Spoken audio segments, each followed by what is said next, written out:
verse 1 through 3.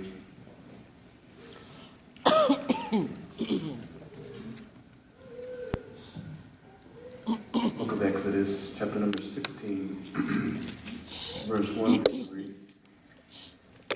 Then we'll be jumping over to Numbers, chapter number 14,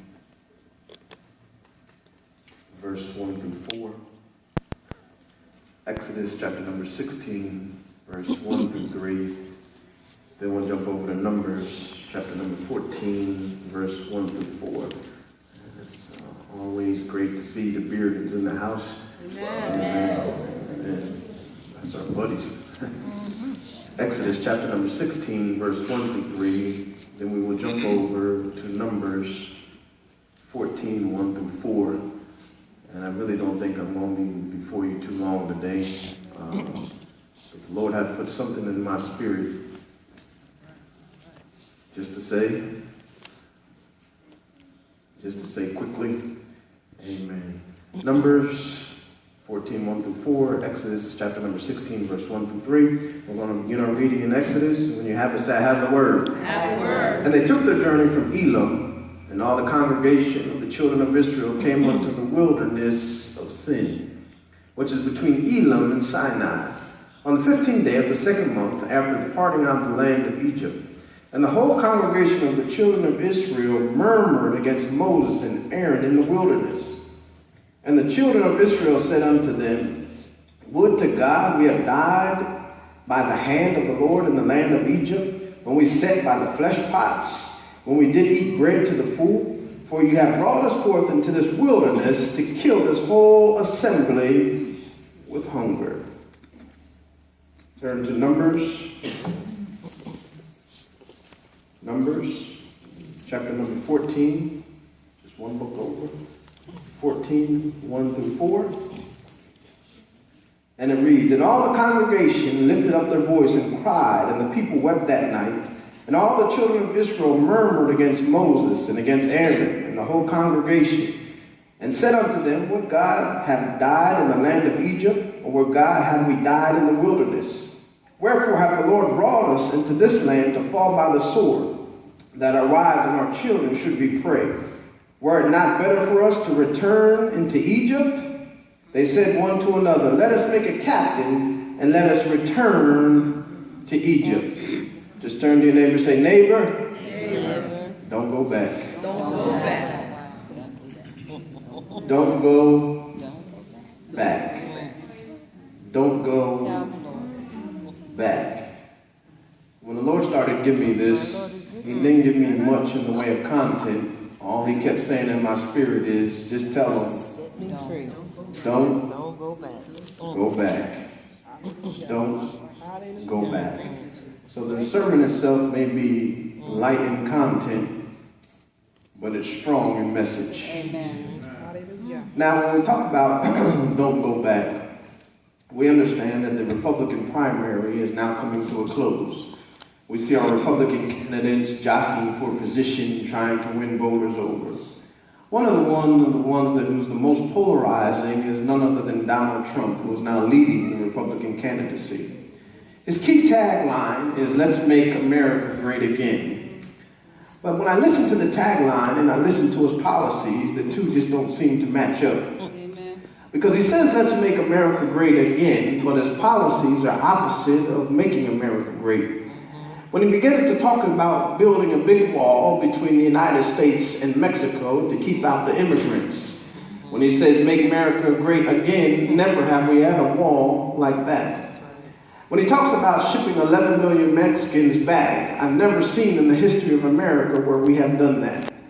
When he says let's not raise the minimum wage to keep up with the average of the inflation that's going on with America, that has never been a core value of America. When he says that we need to stop rent control for the poor because it doesn't benefit anybody but a small minority group, that has never been one of the values of America. When we talk about waging war on the poor, which I do not understand, where they tell us let's not give them a raise in minimum wage and let's stop rent control.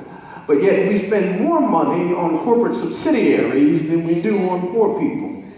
14 cents out of every dollar may be donated to the poor, but almost 70 cents of every dollar that you are sending in taxes goes to corporate subsidiaries and incentives. We remember America being great, but not by any of those things. It's amazing to me that people are starting to have revisionist history. You can look at certain presidents in certain time periods and talk about how wonderful it was, but how quickly you forget we were in a terrible place just a short time ago. We talk about revisionist history because isn't it amazing when you hear folk talk about certain times in their life, about how wonderful it was, you start to think to yourself, I remember that time and it didn't seem so wonderful. You talk about times and how great and wonderful they were, but sometimes I wonder if you're having revisionist history. This seems to be the plague on the children of Israel, because the children of Israel were delivered and their prayer was answered. Now, to understand the children of Israel, you have to understand that when they went into bondage into Egypt, they had prayed for 400 years to be delivered from the hand of Pharaoh. They had prayed that somebody would come and deliver them and take them out of this terrible slavery. Now, when they talk about 400 years of prayer, 400 years of begging God, come and get us out of Egypt, it's amazing to me that all of a sudden they're complaining and they want to go back. How is it that you can ask to go back to your land of affliction? How is it that you can ask to go back to a place where they killed every firstborn child of the Israelites? How is it you could ask to go back to a situation where it was so hard labor that they made you build bricks without straw? How is it that you could ask to go back when just a short time ago, Pharaoh had tracked you down and tried to kill you in front of the Red Sea? How is it that you could forget all this and still want to go back to a land where you were hated? How is it that you forgot all of a sudden where you actually lived at? Don't allow revisionist history to come back on you. Remember when I tell you this, that every time that the devil shows up, he tries to deal with you in the area of imagination. And when he deals with you in the area of imagination, he makes you believe that something was wonderful when it was not. God is telling you on this day that you got to remember what I delivered you from, and why would you want to go back? I wish I had a witness in here. You got to understand that the devil does something, that he allows us in our imagination to believe something that it actually was not. Because remember what the children of Israel are saying here. They're saying that we want to go back because we remember sitting by the flesh pots. Flesh pots was a pot of food, or a pot, or like a stew. They said we remember sitting around the fresh pots and eating bread till our stomachs were full. They remember such wonderful things about Israel, but how did you forget that they tried to kill you? You're telling me you want to go back for food, but you remember that this was the most wonderful thing that you can think of. Remember this, the enemy only feeds you when you're producing evil. The reason that they kept the children of Israel fed was to keep them in hard labor. It was difficult for anybody in hard labor to hard labor unless you had a full stomach and had protein. The slaves back in the 1800s were well fed by the slave masters because they understood in order for them to deal with the cotton produce that I need them to pick, I've got to keep them fed. So the fact that the enemy kept you fed in the world does not mean that he was being good to you. It just simply means that you were producing for the enemy. I wish I had a witness in you. What are you trying to say, preacher? The reason that the enemy keeps drug dealers as multi-millionaires is because he's producing poison in the community. The reason that folk have now strip clubs and pornography, and Hugh Hefner is one of the richest men in the world by producing porn, is because he has to keep them fed in order to poison our society. The reason that the wicked seem like they're being well fed is because they are producing for the enemy. The moment you cut the enemy off is the moment you are no longer fed. That's why when you first got saved, it seemed like all hell broke loose because the enemy would cut you off because he's not feeding anything that goes against his kingdom. Now my supply has to go from the devil to heaven. I wish I had a witness in here. You got to understand that anytime that I deal with this, that you weren't fed, but you were fed by the enemy. And the question I have for the children of Israel is this. Think about this. You're talking about the flesh pots, the onions, the garlics, the leeks, all the wonderful things that you thought you had in Egypt. But did you forget that God opened up the Red Sea to deliver you? Did you forget that your shoes in the wilderness did not wear out? Did you forget that you were a rock, that I fed you and I gave you water for millions of people? How are you so good at remembering what the enemy did, but so easily forget what God did for you spiritually? People talk about wanting to go back, but forgot that he saved your soul. You're talking about going back, but you forgot how he delivered you. You talk about going back, but you forgot how he set you free. How do you remember that, but you forget this? I wish I had a witness in you. That's why the old church said it like this. Jesus, I'll never forget what you've done for me. Jesus, I'll never forget how you set me free. Jesus, I'll never forget how you brought me out. Jesus, I'll never forget.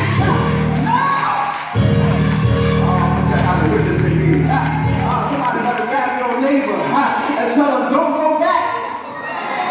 Jesus, I'll never forget. You talk about this. And then all of a sudden they begin to say this. They said, we are going back to Egypt. They said in the text, they said, when we go back, we have to elect a new leader to lead us back to where we came from. Anytime that the enemy is drawing you back, there's somebody in your life that is influencing back. Oh, I wish I had a witness in here. You got to understand, they had Moses that led them out, but they wanted a new leader to send them back. You need to start evaluating in your life, what is that influence that's pressuring you to go back to Egypt? Because whoever that influence is needs to be cut off. I wish I had a witness in here. What is that influence that's telling you to leave your marriage? Lord, have mercy here. Who is that influence that's telling you that it's all right to fornicate before marriage? What is that influence that's telling you that it's all right to lie on your taxes? What is that influence that's telling you that it's all right to live wrong? Because when you come to this house, we teach you about a holy lifestyle, talking right, living right, acting right. That is the influence that's going to get you to the promised land. Anybody influencing you outside of that is taking you back to Egypt. And I'm so glad that they understood that Moses wasn't going to be the one.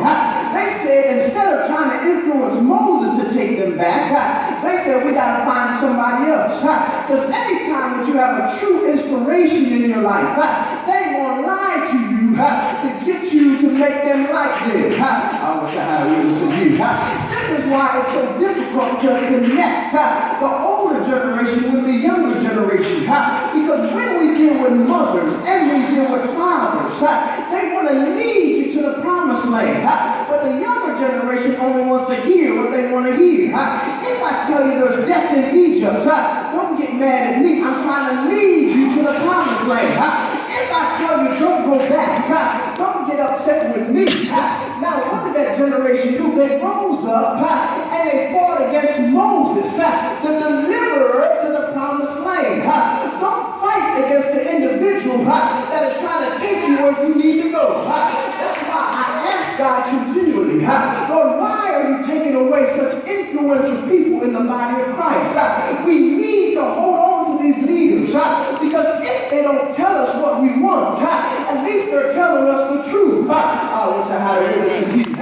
Get down with the leader that's only going to lead you where you want to go. A true leader is not going to lead you where you want. He's going to lead you where you need to be. I wish I had a witness in here. Somebody holler, don't go back. Anytime that I deal with this, and there's one thing they understood about Moses, Moses ain't taking us back, so we need a new leader. Why wouldn't Moses not take them back? Moses' name means called out. Moses' name means that I'm pulled out from everything else. So the more Moses would love to have taken them back, I just can't, because I'm uniquely fit to go against the grain. Moses was pulled out of the water.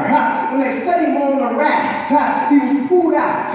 Moses was called out of Pharaoh's house when he went into the wilderness. Moses was called from his family when he was in the wilderness to go back to Egypt. When he got back to Egypt and delivered the people from Egypt, he was called out to lead them to the promised land. If anybody in here just has this feeling that you just don't fit, Moses never fit anywhere he was. The reason you don't fit is because you called out. I wish I had a witness of you. Anybody ever have this thing where it just seems like I don't fit? Nobody really knows me for who I am. It just seems like wherever I go, I get called back out. Wherever I am, I'm leading people this way. Wherever I do, I just don't fit. Honey, because you called out. It's time for you to grab on to what God is calling you to.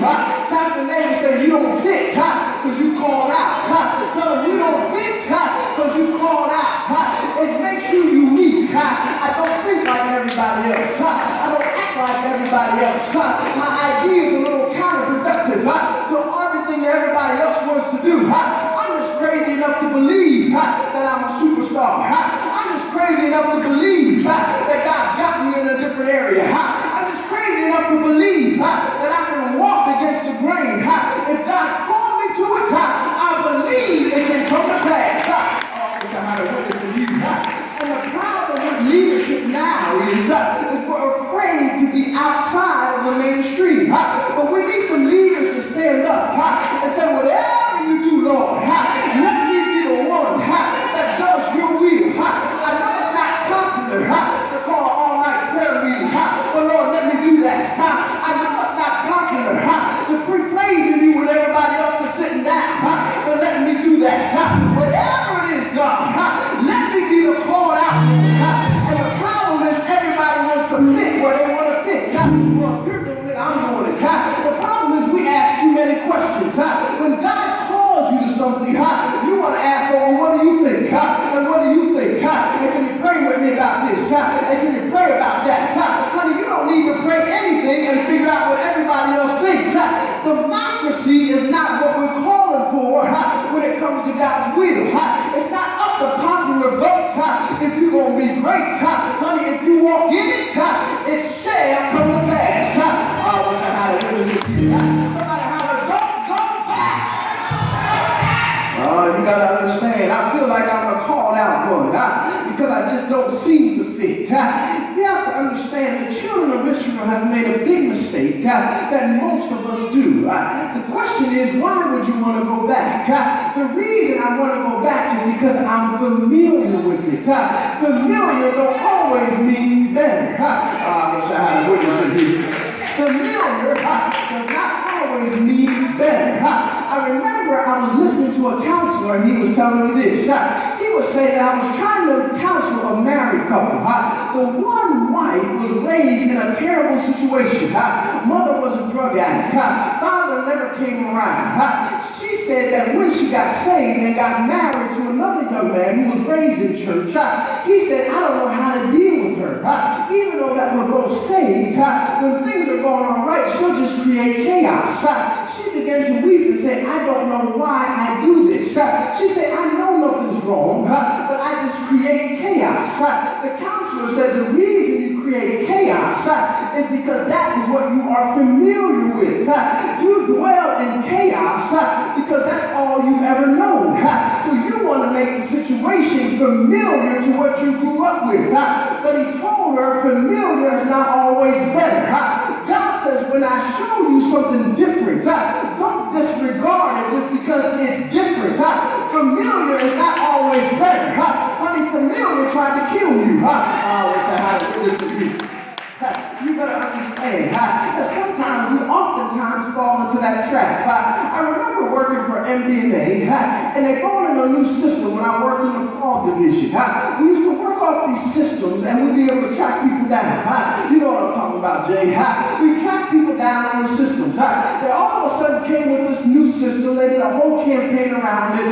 We're bringing this new Nexus system. It's going to be the greatest thing that y'all ever seen. And I was mad immediately. Because I love the system that we were on. I tried to start a group to come against the new system. I don't want the new system, the great system. Our numbers are good under the old system. You know what I'm talking about, Miss Nancy. It's good under the old system. We don't need it. Everybody started getting on the new system, and I got madder and madder. Then they couldn't track my numbers because I wasn't on the new system. So they kept saying, Clarence, listen, you got to get on the new system so we can track what you're doing. I refused to the last minute. They almost gave me a written warning because I wouldn't get on the new system. So finally, I caved in. I was upset, y'all, that I could work that old system. I got on the new system and fumbled around, and then I was making mistakes. I said, this is why I didn't like the new system. This is why I didn't like the new system. After a while, when I started getting used to it, my numbers started to skyrocket. I could get through the system like it wasn't nothing. I noticed it did things that the old system couldn't do. Then I started to think to myself, this new system is great. I wasted 6 months fighting for what was familiar when new was always better. Oh, Lord, I just here today. I fought tooth and nail for an old system. Got on the new system and loved it. Then I understood the only reason I fought for the old system is because I was familiar. But familiar don't always mean better. When God got a new blessing for you, He changes everything around it. I'm no longer familiar with the old blessing. Because, honey, I'm in a brand new blessing. I'm in a brand new miracle. Honey, there's about to be some new things that are going to take place. Honey, don't fight for what you came from. Honey, walk into the new. I wish I had a witness in here. God says it's a new season. It's a new day. Nothing about the new season is going to represent the old season. Honey, it's brand new and brand new better. Don't go back because it's familiar. I wish I had a witness in here. I wish I had a praiser in here. Because God is about to lift somebody up and somebody's going to walk away. Just something because it's not familiar. But anyway you bless me, Lord, I'll be sad. Oh my God. I wish I had a witness in here. It doesn't feel right. It don't look right. But honey, let me cross over into the new. Let me cross over into a new miracle. Let me cross over to a new day. Somebody put your hands together and shout the Lord.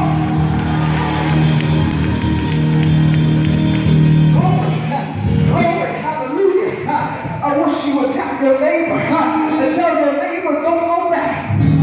Tell him, I know it looks familiar, but honey, familiar tried to kill you. I know it looks familiar, but familiar tried to destroy you. I know it looks familiar, but abuse wasn't familiar. I know it looks familiar, but heartache wasn't familiar. I'm telling God today, I need something new. I'm tired of heartache. I'm tired of pain. I'm tired of the old stuff. And they keep doing the same thing and expecting different results. It's the definition of insanity. Honey, I'm tired of being poor. But me working the same job and expecting to get rich. Oh, wish I had a witness in here. It's too familiar. Honey, I gotta do some crazy stuff. Honey, I gotta write a book. I gotta write a movie script. I gotta do something crazy. I gotta open up a second business. I don't know about you, but I'm tired of familiar. I need something brand new. I wish I had a witness in here. I'm tired of sickness. I'm tired of tears. I need a brand new miracle. So today I'm saying, God, I need a new season and a new day. A fresh anointing is coming my way. I wish I had a witness in here. I wish I had a witness in here. If somebody needs something new, just give God a wave off it. Say, I need something new in my life. Running with the same old people, doing the same old stuff. Let me break it down so I can get something new. Somebody give them a new praise. Somebody give them a new blessing. Somebody give them a new worship. Some of y'all that are used to waving, let me see you clap. Some of y'all that are used to clapping, let me see you leap. Some of y'all that are used to leaping, let me see you dance. I'm going to do something new to get something new. Somebody put your hands together and shout the Lord. You got to understand this. It's familiar, but doesn't mean it's better. You got to understand that anytime time we talk about the children of Israel, the one thing that we miss in the text is the children of Israel says that we want to go back. But nobody ever asked them, what are you going back to?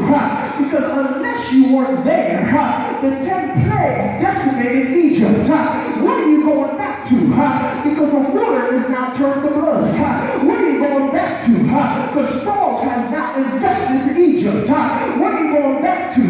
Because flies have disrupted the food supply. What are you going back to? Nothing but disease and death.